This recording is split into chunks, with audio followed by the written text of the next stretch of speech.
저는 6월 말에 결혼을 했고 신혼생활을 채 한 달도 채우지 못하고 이혼하게 되었습니다. 38이라는 다소 늦은 나이에 아내를 만나서 1년 동안 짧게 연애하고 바로 결혼했어요. 제가 남중남고 공대를 나오는 동안 여자와 어떠한 인연도 없이 살았기 때문에 예전부터 항상 이성을 대하는 것이 어려웠어요. 그래도 20대 후반에는 소개팅도 몇 번 했었고 그중에 2번 정도는 짧게 사귀었던 적도 있는데 저랑 잘 맞지 않아서 결국은 헤어지게 되더군요. 30대가 넘어서는 지금까지 죽어라 일만 했었던 것 같습니다. 나름 괜찮은 판교의 IT 회사를 다니고 있고 연봉을 정확하게 밝히긴 그렇지만 이쪽 업계에서 경력도 10년이 넘었고 연말정산 기준으로 억대 연봉을 받고 있어요. 혼자 사는 남자가 다 그렇듯이 저도 자동차 좋아하고 친구들 만나서 술 마시고 주말이 되면 취미생활하고 종종 혼자 캠핑 다니는 그런 사람이에요. 주위에 슬슬 결혼 안 한 친구들을 찾아보기 힘들고 금요일 저녁에 한잔하고 싶어서 연락처를 뒤져봐도 마땅히 부를 수 있는 녀석들이 이젠 별로 없습니다. 나도 남들처럼 연애하고 결혼하고 싶다, 혼자 지내는 건 너무 외롭다는 생각이 30대 후반에 들어서니까 너무 많이 들었습니다. 가만히 있으면 아무 일도 일어나지 않을 것 같다는 생각에 헤어스타일도 바꿔보고 평소 입는 옷차림도 싹 다 바꿨어요. 그러다가 작년 4월부터 같은 헬스장 다니는 7살 연하와 만남을 갖기 시작했고 지난 6월에 결혼까지 하게 되었습니다. 만난 지 1년밖에 안 됐기 때문에 결혼은 조금 이른 감이 없지 않지만 신기하게도 먼저 결혼 이야기를 꺼낸 건 제가 아닌 아내였어요. 작년 연말에 문득 이젠 안정된 생활을 하고 싶다면서 제 나이도 적지 않으니 시간 끌지 말고 빨리 결혼하자는 말을 해왔습니다. 오빠는 나랑 결혼할 생각으로 만나는 거 아니야? 시간 끌지 말고 빨리 해버리던가 아니면 그냥 여기까지만 만나자. 나도 지금 결혼해서 바로 아이 가지더라도 우리 애가 초등학교 들어갈 나이 되면 거의 40이야. 그럼 오빠는 몇 살이겠어? 그 말을 들으니 진짜 한가롭게 연애나 하고 있을 때가 아니다 싶었습니다. 처가부모님은 지방에서 살고 계셨고 제 아내만 직장 때문에 경기도에 올라와서 혼자 지내고 있었죠. 작은 인터넷 쇼핑몰에서 일을 하고 있었는데 연봉은 3천 정도를 벌었고 작은 오피스텔 하나 얻어서 월세로 지내는 중이었어요. 저는 결혼하기 전까지 부모님 집에서 지내고 있었고 재작년에 저희 부모님의 권유로 판교 25평 아파트를 하나 구입해서 전세를 주고 있었습니다. 처음 구입할 당시에 금매로 8억 후반대에 사게 되었고 지금은 11억 정도의 가격으로 마지막 거래가 되어 있네요. 6월에 결혼하면서 전세 살던 분을 내보냈고 부모님께서 현금으로 2억을 지원해 주셨기 때문에 아파트의 대출은 전혀 없습니다. 여자친구는 보증금 1,000만 원에 월세 77만 원짜리 집에 살고 있었고 결혼 전에 모아놓은 적금이 1,500 정도 있었어요. 그 돈으로 혼수를 했고 모자라는 건 처갓집에서 어느 정도 보태주셨다 하더라고요. 집이 25평인데다 국내 브랜드 가성비 제품들로 대부분 혼수를 맞췄기 때문에 그렇게까지 많은 돈이 들진 않았을 거예요. 저희 부모님도 제가 이 나이에 장가가는 것 자체로 기뻐하셨고 TV 드라마에 나오는 것처럼 너무 과한 혼수 목록이나 이상한 허례허식 비용도 원하지 않으셨거든요. 오히려 저희 작은아버지와 고모께서 신혼여행 비용 보태라며 축의금을 300씩이나 해주셨고 그렇게 받은 돈으로 아내가 가고 싶었던 유럽을 다녀올 수 있었어요. 그렇게 저희는 6월 마지막 주에 결혼을 해서 부부가 되었고 2주간의 신혼여행을 다녀온 뒤에 행복한 신혼생활을 시작할 줄로 알았습니다. 하지만 겨우 결혼식 올리고 한 달도 채우지 못하고 아내와 이혼하게 되었네요. 남들이 볼 때는 그냥 넘어갈 수 있는 일인지는 몰라도 저는 안 되겠더라고요. 이 사람을 믿고 살 수 없을 것 같고 한 번 사는 인생인데 마음속에 앙금이 남은 상태로 결혼 생활을 시작하고 싶지 않았습니다. 처갓집 장인장모님은 KTX를 타고 내려가도 한참 가야 하는 지방에 살고 계셨고 결혼하기 전에 인사드리러 찾아뵈었을 때 한 번, 그리고 상견례도 저희 부모님을 모시고 처갓댁 쪽으로 내려가서 했기 때문에 그때 한 번. 그 이후로 결혼식 하기 일주일 전에 한 번 뵈었고 결혼식 날 한 번 뵈었어요. 너무 거리도 멀고 제가 직장 다니면서 결혼 준비하고 시간 빼기가 힘들더라고요. 유럽으로 보름간의 신혼여행을 다녀왔을 때 저희 부모님 드릴 선물이랑 처가부모님 드릴 선물을 전부 따로 사왔어요. 저희 부모님들이야 신혼집에서 멀지 않은 곳에 사시니까 신혼여행 돌아온 다음날 찾아뵙고 선물을 드렸습니다. 저희 신혼여행 가라고 비용을 지원해주신 작은아버지와 고모에게도 선물을 사와 택배로 보내드렸고, 문제는 처갓집이었어요. 한번 내려가기에 주말 이틀을 모두 사용해야 했는데 이제 막 결혼을 해서 그런지 우리 두 사람 모두 약속도 많고 시간 내기 힘들더라고요. 그래서 집들이도 하면서 신혼집 구경도 시켜드릴 겸 장인 장모님께서 판교로 올라오시기로 했습니다. 제가 요리를 할 줄 모르니 직접 뭔가 만들어 대접해드릴 순 없었지만 집 근처에 좋은 한우집도 미리 예약해놓고 장인어른 좋아하실 만한 좋은 술도 사놓고 나름대로 준비를 많이 하고 있었어요. 그렇게 주말이 되어 두 분이 올라오셨고 미리 예약해둔 근사한 저녁도 대접하고 저희 집에서 장인어른과 술도 한잔하면서 좋은 분위기에 하루를 보냈습니다. 다음 날 제가 중요한 골프 약속이 있었기 때문에 아침까지만 같이 먹고 장인 장모님에게 용돈을 따로 30만 원씩 드리고 나왔어요. 같이 점심까지 먹고 내려가시는 길 배웅까지 해드렸으면 좋았을 텐데 몇 달 전에 약속이 된 일이라서 도저히 뺄 수가 없었습니다. 아무튼 아내도 그런 상황은 미리 다 알고 있었고 장인어른도 남자가 사회생활하면 그럴 수 있다며 흔쾌히 이해해 주셨습니다. 그렇게 모임을 마치고 저녁 늦은 시간에 집에 돌아왔는데 아내의 기분이 좋지 않았어요. 나 없는 동안 무슨 일 있었냐고 물어봐도 아니라고 했지만 제가 바보도 아니고 기분 나쁜 티를 팍팍 내는데 눈치 못 챌 수가 없었죠. 대체 무슨 일인데? 나 없을 때 안 좋은 소리라도 들었어? 아내는 아니라고 말은 했지만 금방이라도 울 것 같은 얼굴이었어요. 대화를 피하려고 하는 아내를 붙들어 놓고 부부끼리 숨기는 게 어디 있냐고 말을 해야 나도 무슨 일인지 알고 해결해 줄 거 아니냐고 했더니 한참을 고민하다가 입을 열었습니다. 엄마 아빠가 내가 이렇게 고생하면서 살 줄은 몰랐대. 이럴 줄 알았으면 시집을 안 보냈을 거라고 하는데 내가 뭐라 할 말이 없더라고. 그 말을 듣자마자 머리를 한 대 맞은 것처럼 멍해졌습니다. 사실 저희 결혼 준비를 할 때 많은 일들이 있었는데 제 아내가 결혼식을 2달 정도 앞두고 있었을 때 갑자기 직장을 그만 다니고 싶다 하더라고요. 오빠랑 내 나이도 있고 우리 결혼하면 빨리 아이부터 갖고 싶어. 어차피 애 낳으면 최소한 10살 전까지는 집에서 아이랑 있을 생각이니까 그냥 지금 회사 그만둘래. 솔직히 말하자면 아내가 버는 돈이 제가 버는 돈에 비하면 큰 금액이 아니었기 때문에 직장을 그만두는 건 별 상관이 없었어요. 차라리 집에서 살림을 하고 아이 키워주는 것이 더 낫겠다는 생각에 저도 동의했습니다. 하지만 아직 아이가 생긴 것도 아니고 아내가 올해 연말까지 회사를 다니면 퇴직금을 더 받을 수 있었기 때문에 그렇게 하는 것이 어떻겠냐 제안을 한 적이 있었죠. 그랬더니 그날 저녁에 바로 장모님에게 전화가 오더니 크게 저를 혼내시더라고요. 내가 자네를 믿고 귀한 내 딸을 시집 보냈는데 어떻게 결혼하고 나서도 계속 힘들게 일 시키고 돈 벌어오라 할 수가 있나? 내 앞에서 내 딸을 호강시켜주겠다고 약속했으면 그 말을 지켜야지. 조금 억울한 부분이 있었지만 딸 가진 부모 입장에서는 그렇게 생각할 수 있다는 저희 부모님의 말을 듣고 제가 잘못 생각했구나 싶었죠.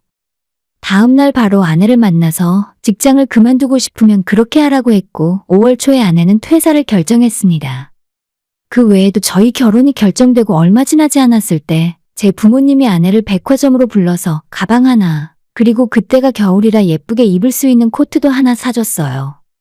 별다른 뜻 없이 며느리 될 사람에게 주는 선물이었고 저는 그런 물건의 가격을 잘 모르지만 나중에 들어보니 가방은 700만 원 정도, 코트는 250만 원 정도 했다 하더라고요.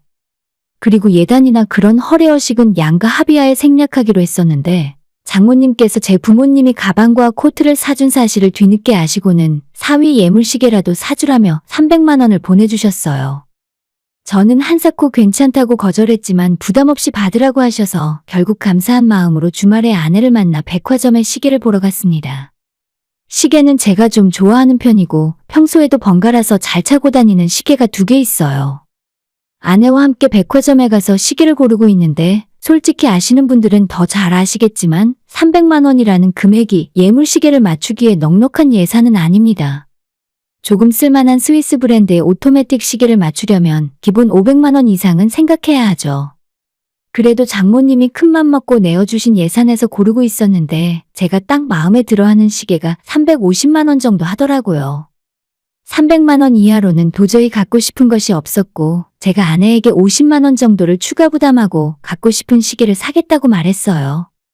아내도 마음에 안 드는 거 사느니 그게 나을 것 같다고 해서 장모님이 주신 돈 300에 제 카드로 나머지 50만 원 정도를 결제하고 마음에 쏙 드는 시계를 살 수 있었죠. 그런데 그날 저녁에 또 장모님에게 전화가 오더니 자기가 돈을 줬으면 그 안에서 해결을 해야지 돈 적게 줬다고 시위하냐며 화를 내셨습니다. 저는 그런 의도가 아니었고 디자인이나 기능에서 제 마음에 쏙 드는 시계를 사고 싶었을 뿐이라고 말씀을 드렸지만 쉽게 화가 풀리지 않으셨어요. 세상에 예물시계를 돈 보태서 하는 경우가 어디 있어? 나 망신 주려고 작정한 거야? 그런 게 아니라고 몇 번이고 제 입장을 말씀드렸지만 들으려고 하지도 않았습니다. 결국 다음날 다시 백화점에 가서 샀던 시계를 환불하고 장모님이 주신 300만 원 안에서 다른 시계를 골라서 재구매했습니다. 그제서야 아무 말이 없으시더라고요. 결혼이라는 것이 이렇게 쉽지 않구나. 내 입장에서는 당연하다고 생각하는 것들이 상대방이 보기엔 그렇지 않을 수 있구나 싶었습니다. 아무튼 원래 이야기로 다시 돌아와서 아내가 눈물까지 흘리면서 장모님이 시집 보낸 걸 후회한다는 말을 듣고 너무 어이없고 황당했습니다. 제가 아내보다 연봉도 훨씬 높고 아내가 일하기 싫다고 해서 회사도 그만두게 해줬잖아요? 신혼집도 대출 하나 없이 장만했는데 대체 뭐가 문제라서 이러는 건지 이유를 알 수가 없었습니다. 장모님이 대체 왜 그런 말씀을 하셨냐고 아내에게 물었더니 저희가 사는 집이 너무 좁은 것이 첫 번째 이유였고 연식이 조금 오래되어 낡았다 하셨습니다. 그래봤자 아직 이 아파트가 10년도 안 됐는데 뭐가 그렇게 눈물까지 흘릴 정도로 심각한 문제인지 전혀 모르겠습니다. 우리 집은 40평대 아파트에서만 살았는데 내가 겨우 이런 집에 사니까 그게 너무 속상하고 마음 아프신가 봐. 아내가 하는 말을 듣고 저는 두 번째로 머리가 띵하고 속이 답답해졌어요. 저희 처가댁이 40평대 아파트인 건 맞습니다. 하지만 그 아파트 지금 당장 부동산 사이트 들어가서 실거래 가격을 살펴보면 6억도 하지 않아요. 5억 중반에 거래되고 있습니다. 저희 사는 25평 아파트 반값도 안 됩니다. 게다가 제가 알기로 아직까지 대출금도 다 못 갚아서 매달 80만 원 정도씩 은행이자 내고 있으시거든요. 당신들이 지방에 40평대 아파트 산다고 해서 저희 집이 너무 좁고 사람 살만한 곳이 못 된다고 말씀하시는 것이 너무 어이없었습니다. 아내에게 너도 그렇게 생각하냐고 물었더니 솔직히 자기도 이렇게 집이 좁은 줄은 몰랐다면서 이럴 줄 알았으면 혼수 조금만 해올 걸 그랬다고 말하더군요. 아내가 해온 혼수들, 냉장고, 세탁기, 건조기 등등 전부 다 합치더라도 3천만 원도 하지 않을 겁니다. 그나마 소파는 저희 부모님이 결혼 선물로 해주고 싶다고 하셔서 800만 원짜리로 맞춰주셨어요. 아내가 해온 물건들 중에 가장 비싼 것이 침대인데 매트리스랑 프레임 가격 다 합쳐도 500이 채 안 됩니다. 자기가 해봤자 뭘 그렇게 많이 해왔다고 제 앞에서 눈물까지 찔끔찔끔 흘리고 있는지 진짜 답답해서 속이 터질 지경이었죠. 그래도 화부터 내는 건 아닌 것 같아서 아내에게 조곤조곤 설명하기 시작했어요. 장모님 댁 아파트랑 우리 집이랑 어떻게 같아? 지역이 다르잖아. 여기에서 40평 정도 아파트를 구하려면 최소 15억이야. 그럼 이 집 팔고 이사 간다고 쳐도 대출도 새로 내야 하고 우리가 아직 아이가 있는 것도 아닌데 그렇게 무리할 이유 없잖아. 이쯤 되면 3살짜리 아이도 이해할 수 있을 정도로 설명을 해줬는데도 아내는 대답 없이 울기만 하고 있었어요. 저도 더 이상은 설득이 안 되겠다 싶어서 나중에 기분이 다 풀리고 나면 그때 다시 아내와 대화를 나누려고 마음을 먹었죠. 이때까지만 해도 제가 그렇게까지 화가 많이 나지는 않았었고 그저 답답하고 아내를 어떻게 설득을 해야 하나 머리가 아픈 정도였는데 다음날 장모님께서 전화를 하시더니 또 저를 혼내셨습니다. 자네 내 딸 호강시켜주기로 한 거 아니었나? 집에 어디 사람 앉을 자리도 없고 그런 닭장 같은 집에서 살 생각이었어? 내가 이럴 줄 알았으면 결혼한다고 했을 때 절대 허락 안 해줬을 텐데. 완전 사기도 이런 사기가 없어. 그전까지는 잘 참고 있었는데 장모님이 그 말을 하는 순간 그동안 쌓여있던 것들이 폭발해버리고 말았습니다. 내가 대체 뭘 잘못했다고 이런 소리까지 들어야 하나 싶었죠. 네, 알겠습니다. 전부 제 잘못이네요. 생각해보니까 아직 저희가 혼인신고를 안 했더라고요. 아직 늦지 않았으니 장모님 말씀대로 전부 없던 일로 하겠습니다. 그 말에 어디 어른 앞에서 협박을 하냐면서 다른 좋은 방법을 찾으면 될 거 아니냐 하더군요. 젊은 사람이 대체 성질이 왜 그리 급해? 일단 방법을 찾아봐야 할 거 아냐? 장모님이 말하는 그 방법이라는 게 뭔지 궁금해서 들어보니 제 부모님에게 돈을 조금 더 보태달라고 해서 적어도 30평대 집으로 이사를 가라네요. 애 키우고 살 거면 그 정도 집은 되어야 한다면서 늦기 전에 지금 이사하랍니다. 최소 3억 정도는 더 필요한데 아무리 저희 부모님이라 해도 하늘에서 그런 큰 돈이 뚝 떨어지는 것도 아니잖아요. 가만히 듣다 보니 기가 막힌 소리길래 그럼 제가 1억 5천, 처갓집에서 1억 5천을 마련한다면 30평대 아파트로 이사 갈 수 있다고 말씀드렸죠. 그랬더니 장모님 한다는 말이 가관이었습니다. 내 돈이 들어가면 내 딸이랑 공동명의 해줘야지. 그건 당연한 거야. 겨우 1억 5천 넣고 15억 집을 공동명의 하자는 말에 혀를 내두르고 말았어요. 저는 그렇게 할 수 없다고 말했고 전화기 너머로 장모님이 아무리 화를 내더라도 그 부분은 타협할 조건이 아니었습니다. 그런 생각이시면 저는 더 이상 할 말이 없습니다. 죄송합니다. 그날 저녁 퇴근하고 집에 들어왔는데 현관문을 열고 들어가자마자 아내가 저를 도끼 눈을 뜨고 째려보고 있었습니다. 저보고 장모한테 돈 내놓으라 했냐고 소리를 빽빽 지르더군요. 그런 게 아니라 장모님이 먼저 30평대 아파트로 이사가라 했고 나는 돈이 없으니까 장모님이 그런 말씀 하실 거면 돈을 보태달라고 한 것뿐이다 라고 설명했지만 사람 말을 듣지 않는 건 그 집안 내력인지 혼자 화만 계속 내더라고요. 무조건 제가 잘못했고 당장 장모님한테 전화 걸어서 용서를 빌라며 화를 내는데 솔직히 잘못한 게 있어야 사과를 하죠. 다짜고짜 저한테 먼저 화를 낸 건 장모님이었고 말도 안 되는 요구를 한 것도 장모님이잖아요. 이제 결혼식 올리고 한 달도 안 지났는데 벌써부터 이런 일을 겪으니 숨이 턱턱 막히고 눈앞이 캄캄했어요. 서로 이해하고 마음 맞춰가며 살아도 힘든 세상인데 이런 여자를 아내로 여기고 평생을 어떻게 살아야 하나 싶었습니다. 혼자 한참을 고민하다가 아내에게 그냥 우리 결혼은 처음부터 잘못된 것 같으니 아직 혼인신고도 안 한 지금 끝내자고 했죠. 아내는 펄쩍 뛰면서 가장 먼저 했던 소리가 결혼식 하느라 자기가 쓴 돈이 얼만데 그 돈 물어내라 하더군요. 헤어지자고 하는 마당에 아내 머릿속에 먼저 떠오른 건 본전 생각이었나 봅니다. 기다렸다는 듯이 아파트를 재산분할해달라는 소리라길래 아내가 지금까지 결혼하는데 사용했던 혼수 비용을 전부 현금으로 돌려줄 테니 당장 내 집에서 나가라고 했어요. 아내는 제가 보는 앞에서 장모에게 전화를 했고 너무나도 서럽게 울면서 제가 집에서 내쫓으려 한다며 일러 바치더라고요. 장모는 토시 하나 안 틀리고 아내와 똑같이 재산분할 이야기를 먼저 꺼내길래 그런 건 나한테 말씀하지 마시고 혼수 비용 돌려드릴 테니 전부 끝내자고 했죠. 야, 너 내가 사준 시계 내놔? 네가 사람을 우습게 알아? 장모가 하는 말에 사놓고 결혼식 외에 단 한 번도 착용하지 않고 서랍에 넣어두었던 시계를 꺼내서 아내에게 건네주었습니다. 역시나 처음부터 마음에 들지 않는 걸 샀더니 물건에도 정이 안 가더라고요. 조금은 치사하지만 저도 우리 엄마가 사줬던 가방이랑 코트는 집에 두고 나가라 했어요.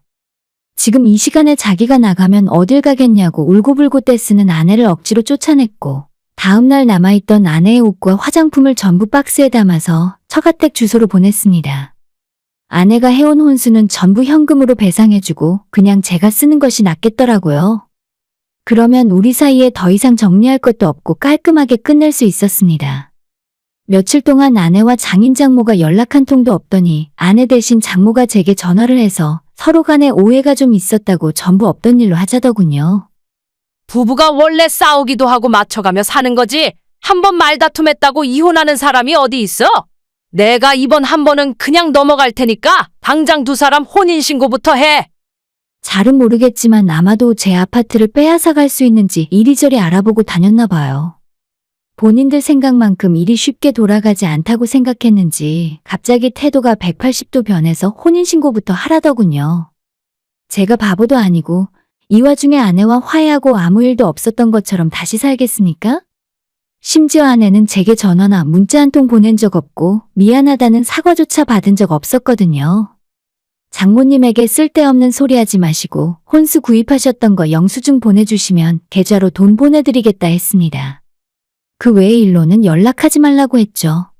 그렇게 아내와는 싱거울 정도로 빠르게 결혼 생활을 마무리하게 되었습니다. 아직도 포기를 안 했는지 이틀 전에 아내가 잘 지내냐고 연락하길래 답장도 안 했어요. 멀쩡하게 다니던 직장도 그만두고 지금은 지낼 곳이 없어서 처가에 내려가 있는 것 같습니다. 전부 자업자득의 본인 처지조차 모르는 사람이라 불쌍하다는 생각도 안 들었어요. 늦은 나이에 어렵게 했던 결혼이지만 이런 결혼 생활이라면 절대 하고 싶지 않네요.